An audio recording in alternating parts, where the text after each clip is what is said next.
We're back on InfoWars Nightly News, and I'm delighted to welcome now a prominent, outspoken activist against NATO's takeover in the Middle East, and of course, rising star of YouTube. It's Syrian Girl. Syrian Girl, welcome to the show. Hi, I'm glad to be here, Paul.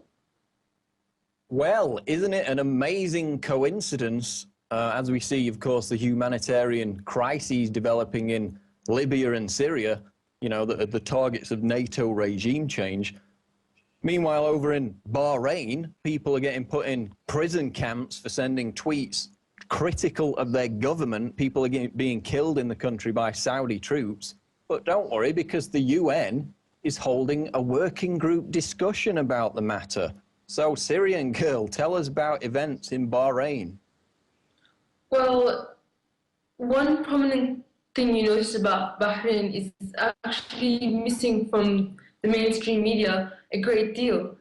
And many people will not even know that Saudi Arabia invaded Bahrain to try to quell the uprising over 6 months ago.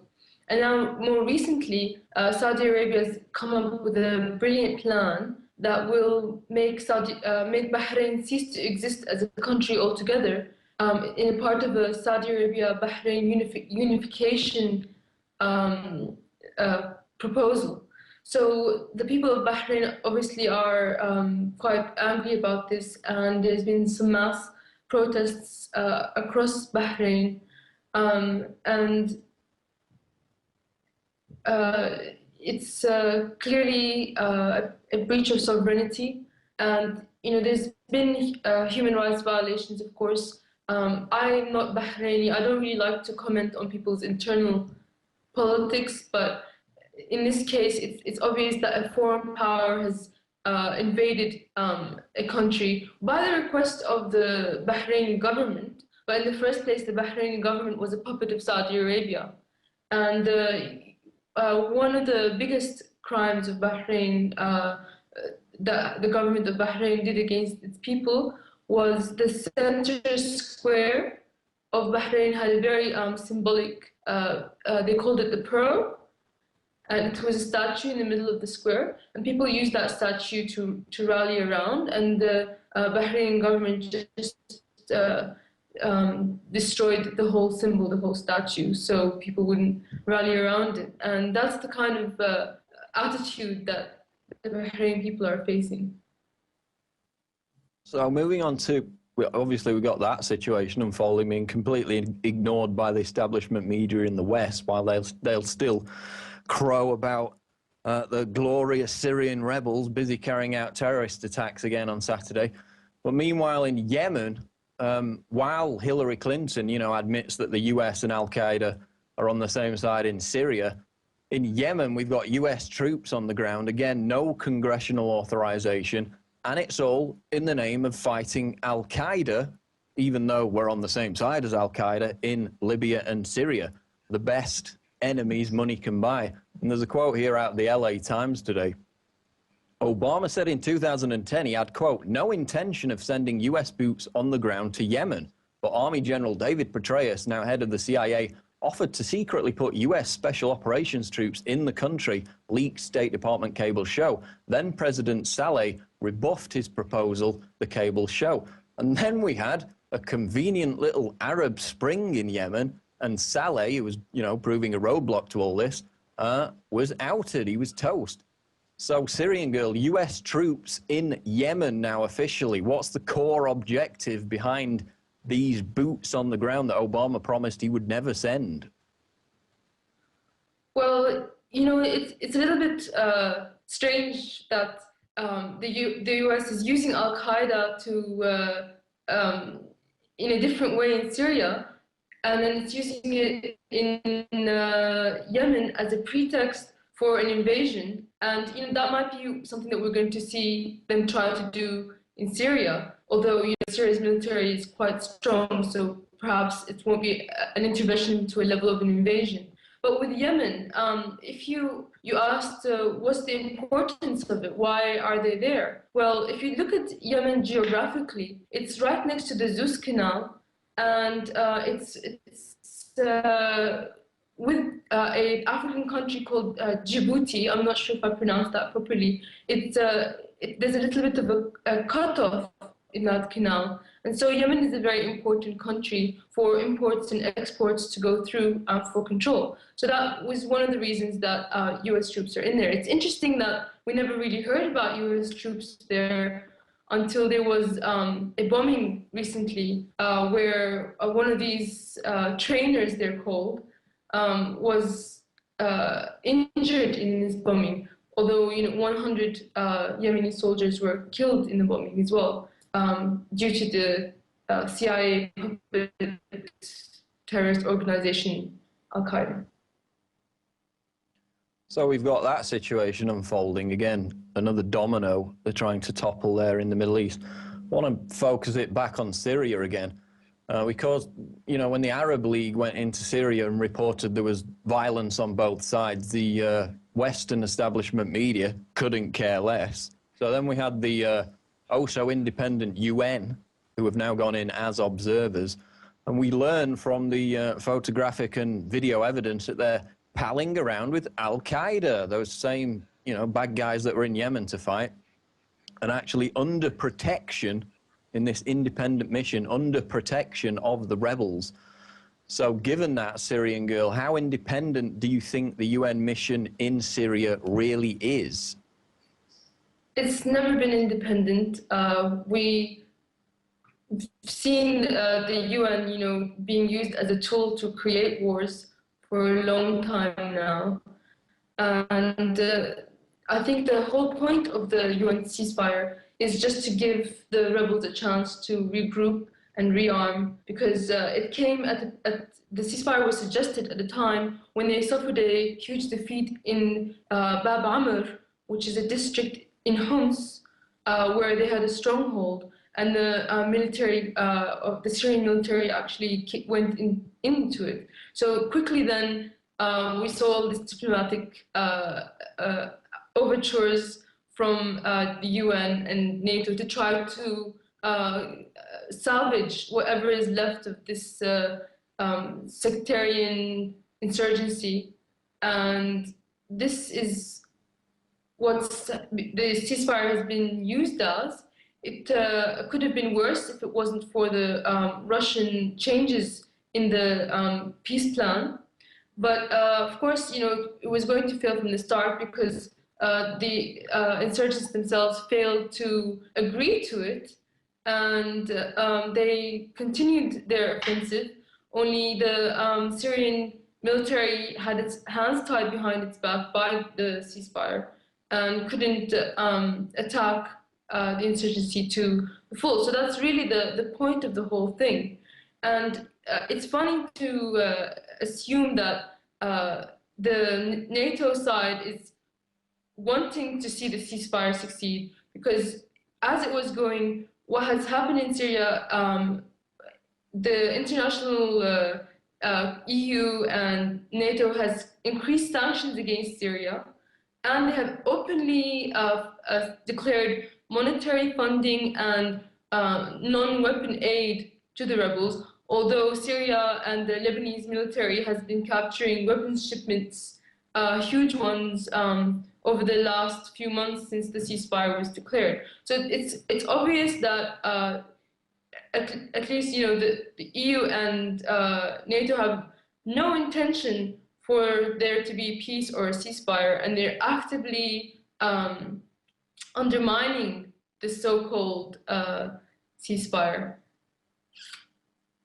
Well, a lot of people say it's just a holding pattern to get the rebels organized, because we now know that the arms are flowing in, funded by the US, of course, and the talk is that that observer mission is merely a stopgap until they can get those rebel brigades organized for a proper offensive, but we shall see. Sticking with Syria, though, another topic I find fascinating, because it directly relates to some of the stuff we put out, is our friend Syria Danny. Because isn't it interesting how almost immediately after that embarrassing performance on CNN's Anderson Cooper, himself a former CIA agent, completely harmless, I presume, completely failed to defend his role in staging war propaganda, this Syria Danny, after he was caught doing so on video. And Syrian Girl, isn't it the case that he's basically now disappeared almost completely after being exposed as basically a war propagandist? Yes, they have no more use for him, as he's been debunked and exposed by none other than InfoWars. And the video of him forging the interview existed for 2 weeks on the internet, and nobody picked up the story except for InfoWars. And only once they did was Anderson Cooper forced to basically distance himself from Danny with this botched whitewash that they attempted on their show. So unfortunately, though, there's continuing disinformation coming out from the media. If not with the use of this Danny, there's plenty of other people to buy off, and there's been a recent piece of information that from the FSA that they killed 6 Syrian officials, and Al Jazeera picks this up, and then other media have picked it up, and in fact all of those government officials came out and said they're alive. So the lies continue, and I don't think we've seen the end of them. Here's a common question, but it's one I'm going to ask. What do you say to people who say, well, this Syrian girl is just being paid by the Assad regime to propagandize and cover up the fact that his government's killed 10,000 people? Well, I think that it's just an easy way to put aside everything I say and delegitimize it when it's obvious that I've stood clearly in my position that I have always been a patriotic opposition to the government. I have no links at all to the Ba'ath Party, and these allegations, they're just a way to tarnish someone's image and someone's name by people who don't like what I'm saying.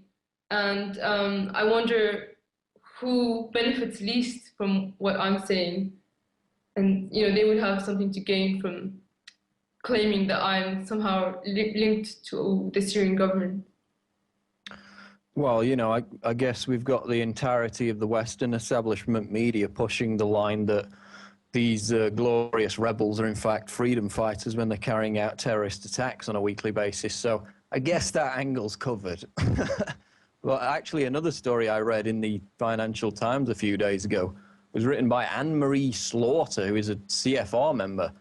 And she was basically saying, look, we've reached an impasse with the Syria situation. Nothing much is happening. They haven't, overthrown the regime as soon as they wanted.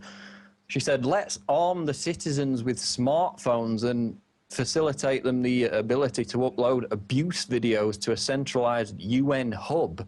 So they're actually proposing going in there, arming people with cameras and cell phones and saying, you can go and upload, your Syria Danny style propaganda videos to our UN hub. Does that sound open to abuse or what? I think it's pretty strange because that already happened. Most of the insurgents are armed with high-powered cameras, and I have video evidence of this because they all pulled them out when the UN monitors were present. And, smartphones exist in Syria already, so what you're saying is a bit ludicrous and outdated because this has already been happening since the beginning. And of course, it's being abused. And, these Al Jazeera and CNN and BBC and France 24, they love this one-sided view from a shaky camera that nobody can really tell what happened or who shot who, because then they can make whatever they want out of it. And I think it's clear that after such time has passed, where the Syrian people stand, there's not been any mass rallies in the street to the level that we saw in Egypt. So if she wants to know what Syrian opinion is, she only needs to look at that. Okay, is there any Tell people how they can get your material. I believe it's mainly on YouTube, isn't it? Yes. I have a Twitter account also. It's Partisan Girl, and I also have a YouTube. And I just wanted to say one last thing because I was asked to by some Syrian compatriots that live in Sydney, Australia, that they've been attacked by sectarian forces that have burnt down their mosque, which is an Alawite mosque. So I just wanted to say that the sectarian tone of this insurgency is just increasing. And thank you for this interview. Okay, we'll continue to watch developments in Syria and the Middle East as a whole with interest. Syrian Girl, thanks for joining us on InfoWars Nightly News. Thank you. That's going to do it for this edition of InfoWars Nightly News. We will see you on tomorrow night's show. Again, I urge you to subscribe at prisonplanet.tv, but that's going to wrap it up for today. Thank you.